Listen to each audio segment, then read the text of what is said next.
Nak boleh cucuk dari belakang. Macam nak cucuk ni weh? Jelit. Dirty bro. Pedas tak? Okay, tunjuk. Macam ni kakak. Pedas. Ayam ni ada janggut. Memang janggut dia love. Memang. Ayah ada mic kah? Dia betul. Maksudnya. Mengabur. Dekatnya kita macam dating. Ya ampun. Go.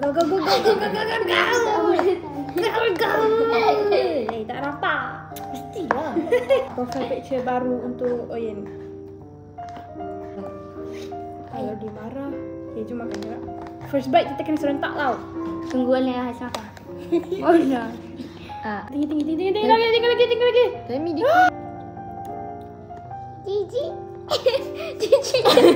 Tak macam mana buat macam kakak? Opi, Alia tengok Changlin. Asal pedas? Alia kenapa? Banyak kali dia cakap hot chicken flavor ramen. Chicken. Oh. Samyang ni dah pedas. Samyang ni. Cuba bakar. Tidur lagi serentak bite. Diamlah. 1, 2. Siaplah. Mesti nampak sedap tau, jangan nampak jijik. Alia yang pun nampak jijik. Kak, cakaplah besar. Cakap besar lah. Pedas bang. Tak cakaplah besar. Besar. Tak. Ada halal. Ada halal. Ada tu halal tu. Oh, benda masa dah makan baru nak check. Mata ada berpinar-pinar. Dia dah. Kakak mau bangga ke dia. Aku pegang kamera. Tak pedas pun. Cepat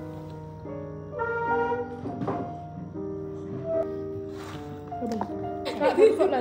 Mau jadi kalut. Tak, I langsung nak terima kasih. Cepat makan, kena gemuk-gemuk. Yang last ni kena gemuk. Sini cepat. Ini untuk first video. Tak. Kakak cepat, ini untuk first. Tak kena paksa dah. Cepat. Tangan kena tutup. Okay, cepat. 1, 2, makan. Dah baik. Cepat makan. Cepat. I nak off dah kamera ni. Habis baik. Cepat pedas lah ni. Kak, buat macam ni. Cepat. Lepas. Diam jap. Buat macam ni. Alia kenapa warning? Alia buat apa tadi? Macam nas lah. Sorry. Jangan akan diri sendiri, tak bagus. Kakak. Dah masuk kamera. Opi.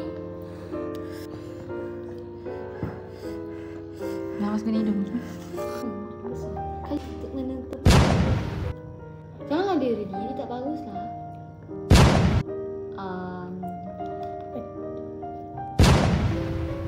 Ini namanya. Cringe.